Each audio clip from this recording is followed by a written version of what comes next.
안녕하세요, 홍채연입니다. 지난 시간까지 우리는 관례와 혼례의 절차, 그리고 그 안에 담긴 상징적 의미에 대해서 살펴보았습니다. 이번 시간 우리는 상례에 대해서 살펴보도록 하겠습니다. 상례의 상자는 일탈을 의미합니다. 소중한 사람을 잃었을 때 슬픈 감정을 표현하는 방식이며 그를 기억하기 위해 준비하는 단계가 바로 상례입니다. 상례에 대해서는 해드리고 싶은 말이 많습니다. 고대부터 현대에 이르기까지 장례 혹은 상례에 대한 상당한 분량의 연구가 있기 때문입니다. 하지만 오늘날 우리가 볼 수 있는 상례의 기원만 설명해도 시간이 꽤 걸리므로 이번 강의에서는 율곡이가 정리한 상례의 의미와 주자가례 그리고 도암이제의 사례편람에 구성되어 있는 상례만을 살펴보도록 하겠습니다. 현대 한국에서 이루어지는 죽음을 맞이하는 예법은 전통 상례와 모습이 많이 다릅니다. 사진을 놓는 것, 국화로 그 주변을 장식하는 것, 상주와 그 가족들이 검은 옷을 입는 것 등은 전통 상례에서는 찾아볼 수 없는 예법입니다. 또 3일 만에 장례를 치르는 것도 전통적인 것은 아닙니다. 이는 모두 현대의 가정의례준칙에 나와 있는 내용들입니다. 심지어 가정의례준칙만을 따른 것도 아니고 전통의 것과 묘하게 혼용되어 있는 모습입니다. 그런데 이 준칙은 과거 일제시대 조선총독부에서 발표한 의례준칙에 근거하고 있다는 게 통설입니다. 1934년에 발표된 의례준칙은 그동안 한국에서 거행해오던 관운상제의 절차를 줄이고 형식을 변화시키려는 목적을 가지고 있었습니다. 그 방향이 긍정적이었든 부정적이었든 결과적으로 현대의 예법과 과거의 것이 많이 달라지게 되는 요인이 되지는 않았을까요? 우리는 이러한 점을 염두에 두고 지금 치르는 상례와 과거의 상례가 다르다고 해서 전통을 그냥 흘려보내지는 말아야 된다고 생각합니다. 과거의 것에서 나쁜 것이 있다면 비판하고 좋은 점이 있다면 배워서 앞으로 좋은 문화를 만들어 가야 하는 것이죠. 특히 삶과 죽음에 대한 의례는 인간으로 살아가면서 한 번쯤 누구나 겪게 되는 중요한 경험들입니다. 그러므로 관례 및 혼례보다 더 상세하게 한번 살펴보고자 합니다. 상례의 구체적인 절차와 기물들을 상징성을 살펴보기 전에 먼저 유학에서 상례를 행하는 바탕인 효와 공경이 무엇인지 그리고 이것을 바탕으로 상례에서 우리가 가져야 하는 마음과 태도는 무엇인지를 살펴보도록 하겠습니다. 기본적으로 어떤 마음으로 망자를 대하고 의식을 치르는지 읽어본 다음에 상세한 내용을 살펴보면 행여 아직까지 연구가 되지 않은 부분이라도 여러분이 그 각자의 의미를 추측하는데 도움이 될 수 있을 것 같습니다. 주로 우리가 다루고 있는 율곡 이이라는 인물은 임금을 위해 성학 지교, 성인이 되기 위한 공부의 핵심을 한 권의 책으로 정리했습니다. 책은 자신을 닦는 공부, 집안을 바르게 하는 공부, 정치를 위한 공부로 총 3가지 부분으로 구성되어 있습니다. 정가, 즉 집안을 바르게 하는 공부는 효경장이라고 하는 장으로 시작을 하는데요. 효경은 효와 공경을 말합니다. 왜 효경이라는 이름을 지었을까요? 동양 철학에 관심이 있으신 분, 안목이 있으신 분은 효도 효자에 경전할 때 경자로 쓰여진 효경책은 들어보셨을 겁니다. 하지만 공경할 경자를 뒤에 붙인 단어는 율곡 이전에는 잘 사용하지 않았습니다. 율곡이 사용한 이후 후대 학자들이 종종 사용했죠. 그렇다면 효와 함께 공경을 중시한 이유는 무엇일까요? 율곡은 예기 제1편에서 다음 구절을 인용했습니다. 효자로서 부모를 깊이 사랑하는 사람은 반드시 온화한 기운이 있고, 온화한 기운이 있는 사람은 반드시 유쾌한 안색이 있으며, 유쾌한 안색이 있는 사람은 반드시 상냥한 모습을 지닌다. 효자는 부모를 섬길 때 옥을 잡듯이 하고 가득 찬 그릇을 받들듯이 하며 빈틈이 없고 거짓이 없어서 감당하지 못할 듯이 하며 장차 잃어버릴 듯이 한다. 엄숙하고 위험 있으며 근엄하고 삼가는 것이 부모를 섬기는 방법은 아니다. 이 구절은 두 마음을 중심으로 쓰여진 글입니다. 사랑과 공경의 마음입니다. 사랑이란 감정은 정의 내리기 참 어렵습니다. 생각해보면 저는 연인에 대한 사랑을 묘사하는 글은 많이 읽어보았지만 부모님에 대한 사랑을 묘사하는 글은 접한 경험이 별로 없는 것 같습니다. 저의 경험으로 미루어 보아 부모님을 사랑하는 마음이 무엇인지 한번 말씀드려보면, 부모님께서 기뻐하며 웃음 지을 때 마음이 환해지는 경험, 그들이 하는 말씀이 소중해서 자꾸 곱씹어보게 되는 경험, 자꾸 더 좋은 걸 해드리고 싶었던 경험, 힘들어 하시면 도와드리고 싶었던 경험, 이런 경험들이 떠오릅니다. 말로 표현하지 않아도 마치 사랑이란 붉은 실로 이어져서 그들이 느끼는 감정에 저도 동요할 때, 아, 내가 그들을 사랑하는가? 하고 느끼게 되는 것입니다. 사랑이란 감정도 그렇지만 공경은 더 어렵다고 느껴집니다. 저는 상대방을 공경한다고 할 때 첫 번째 조건으로 존댓말이 떠오르는데요. 최근 제 주변에서 부모님께 존댓말을 사용하시는 분이 많지 않다는 걸 깨달았습니다. 부끄럽게도 저도 50% 정도만 부모님께 존댓말을 사용하는데요.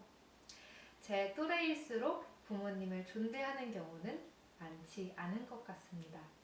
이런 상황이니 부모님께 공경하는 마음을 갖는다는 개념이 어색하기까지 합니다. 그렇다면 공경을 어떤 개념이라고 그려보는 게 좋을까요? 아까 살펴본 예기의 구조를 통해 한번 상상을 해볼 수 있을 것 같습니다. 우리에게 정말 소중한 옷과 같은 보물이 있을 때 우리는 그것을 잘못 만져 흠이 생기거나 떨어뜨려서 금이 갈까봐 조심하게 되죠. 물이 가득한 그릇을 옮긴다고 생각할 때 더 잘 이해가 되는 것 같습니다. 조금이라도 집중하지 않으면 금방이라도 넘쳐 흘러내릴 수 있으니 물의 시선을 고정하고 집중하여 매우 신중하게 발걸음을 옮기게 되죠. 그때 우리가 느끼는 그 마음이 바로 공경하는 마음이라는 게 이 선현들의 생각입니다. 이 효와 경을 중심으로 한 효경장은 총 5가지 주제로 구성이 되어 있습니다. 살아 계실 때 섬기는 도리, 부모가 세상을 떠난 뒤 장사 지내는 도리, 제사 지내는 도리, 효도로 자신을 지키는 것, 효도를 온 세상에 이루어 나가는 것이 그것입니다. 우리는 오늘 부모가 세상을 떠난 뒤 장사 지내는 도리에 율곡이가 선별해 놓은 글을 읽고 해석해 보면서 조선시대 학자가 이해한 상례의 의미를 살펴보도록 하겠습니다. 첫 구절은 이것입니다. 공자가 말했다. 자식은 나서 3년이 지난 뒤에야 부모의 품을 벗어날 수 있다. 3년상은 온 세상의 보편적인 상례이다. 이 구절은 상례의 기간, 3년의 의미를 설명하는 구절입니다. 주자가래에 따르면 상례는 대략 3년에 걸쳐 진행됩니다. 주자가래에선 망자가 숨을 거둔 지 3개월 후에 관을 묻고 집으로 돌아와 나머지 22개월가량을 지냅니다. 하지만 조선시대 초기에는 여묘제라고 해서 묘 옆에 간이 형태의 집을 짓고 3년 동안 살던 풍습이 있었습니다. 율곡도 신사임당 사망 시에 이 여묘제를 따랐는데요. 앞의 구절은 왜 3년인가 라는 질문에 대한 공자의 답입니다. 공자는 부모가 자식을 품어준 기간이 3년 정도 된다고 말합니다. 사실 저는 아이를 키워보지 않았기 때문에 3살이 된 아이가 부모의 품을 벗어난다는 의미를 잘 알지 못합니다.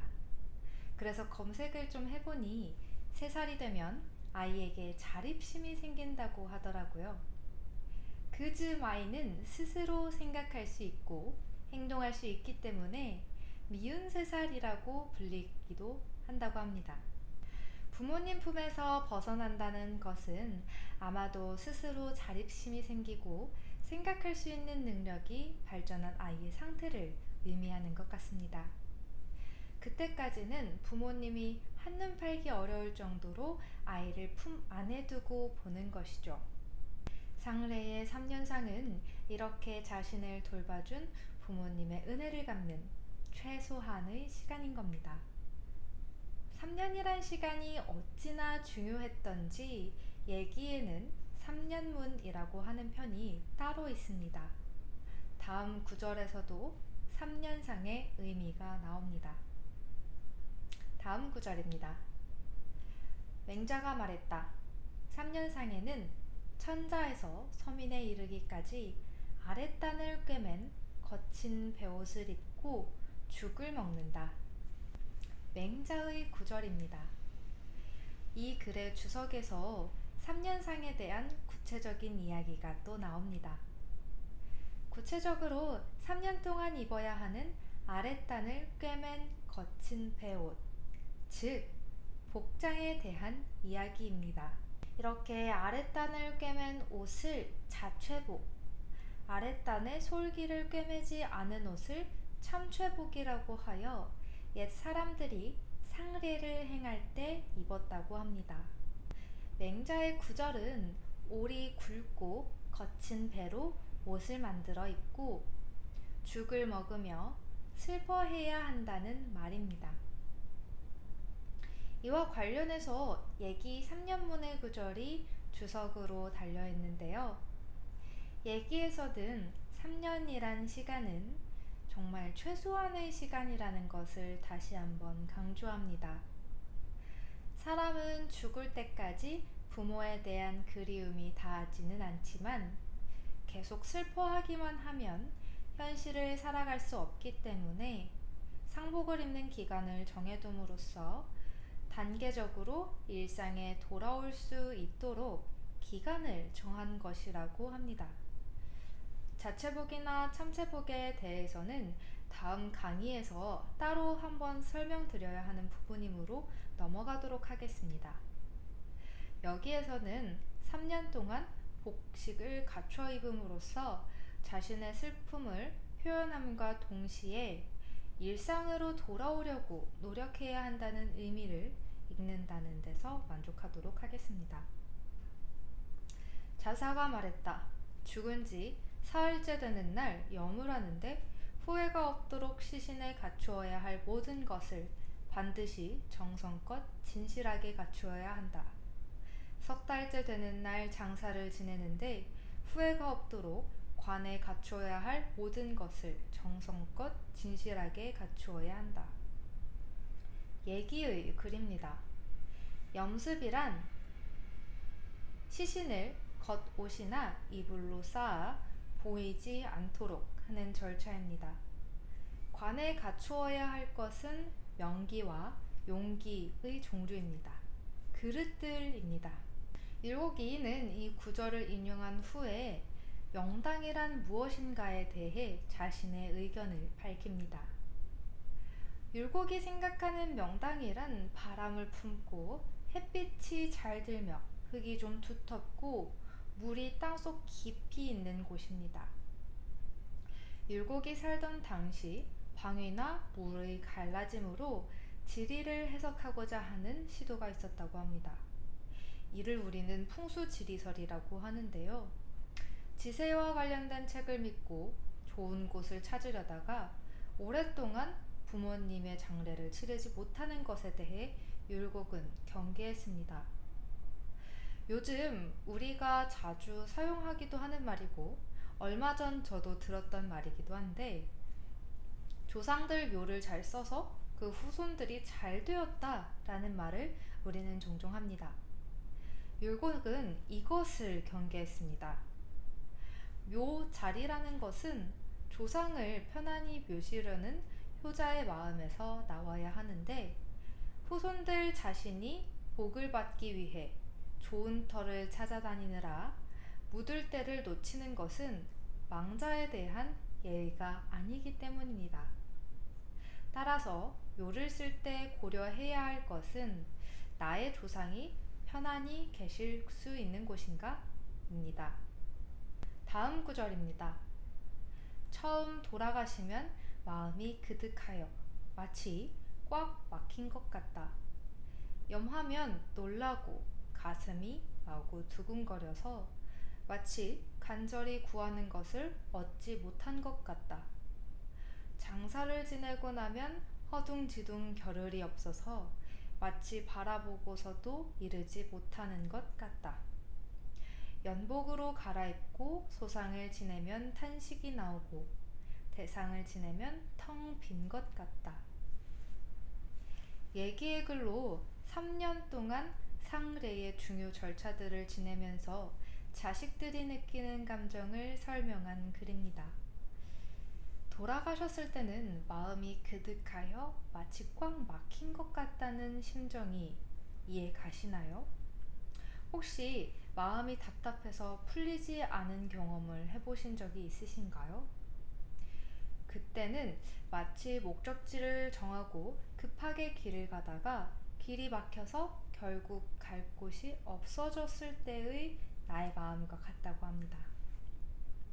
그러다 3일이 지나고 염하고 나면 간절히 구하는 것을 얻지 못한 것 같다고 하는데요.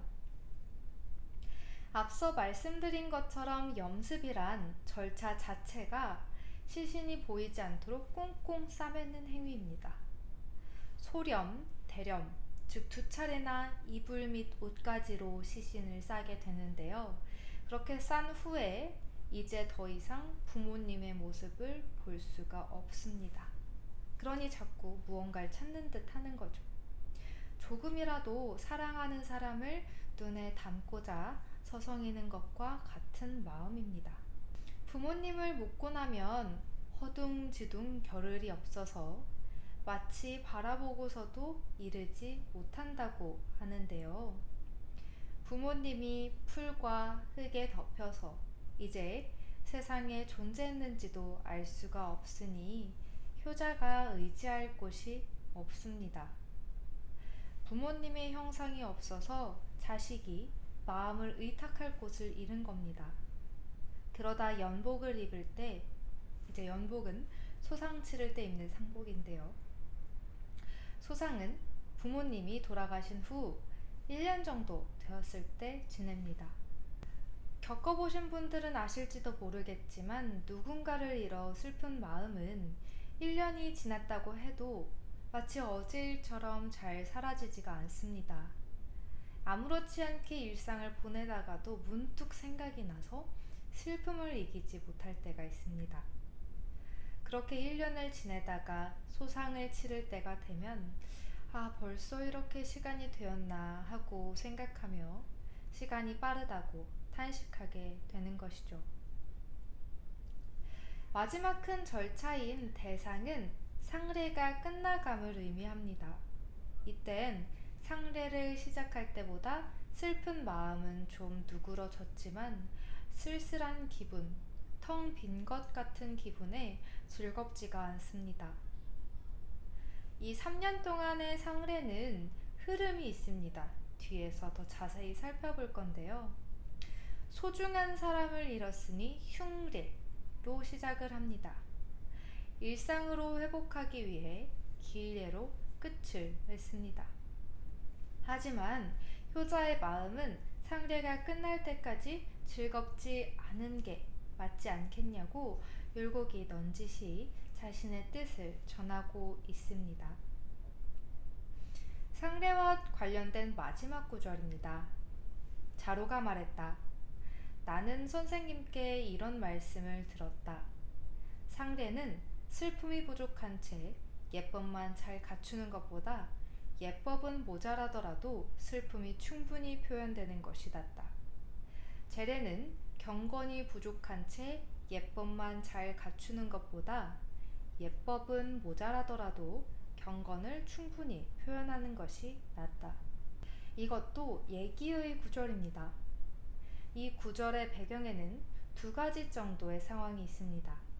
첫 번째는 3년 동안 예를 갖추면서 예를 설명해 놓은 책에 근거하여 예를 지내기 위해서는 상당한 양의 재물과 시간이 필요합니다. 고대의 예는 사대부 이상의 사람들을 기준으로 만들어졌기 때문입니다. 그렇기 때문에 이 예를 서민들에게 가르쳐서 질서를 형성하고자 했던 성리학자들의 입장에서는 재산이 많지 않았던 서민들이 사대부와 같이 상례를 지내지 못할 수 있음을 염두에 두고 있었습니다. 두 번째는 상례에서의 핵심을 슬픈 감정으로 보고 있다는 겁니다. 만약 상례를 지낼 재산이 없다면 지내지 않는 것이 옳을까요?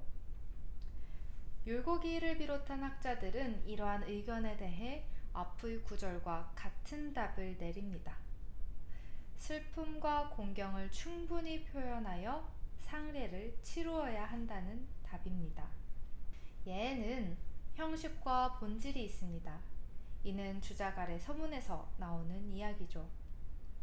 어떤 옷을 입고 어떤 음식을 올리는가는 형식적인 부분입니다.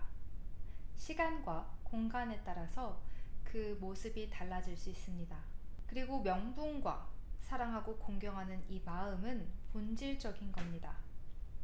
재산의 정도, 자신의 지위는 사람마다도 다를 수 있으므로 지켜야 하는, 그리고 지킬 수 있는 형식이 달라집니다.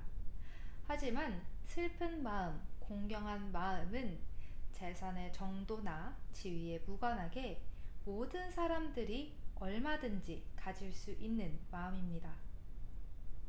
그러니 어느 누구라도 부모님께서 돌아가셨을 때 형식은 갖추지 못하더라도 슬퍼하는 마음 정도는 표현할 수 있는 것이죠. 지금까지 상례의 바탕이 되는 마음을 살펴보았습니다. 살아계신 부모님과의 관계에서 형성된 사랑과 공경의 마음이 상례에서 슬퍼하는 마음의 시작이 됩니다. 그 슬픈 마음으로 끝까지 돌아가신 부모님을 잘 모시고자 하는 것이 상례를 이루고 있는 줄기가 됩니다. 그 다음 우리가 살펴볼 것들은 가지에 해당하는 부분들인데요.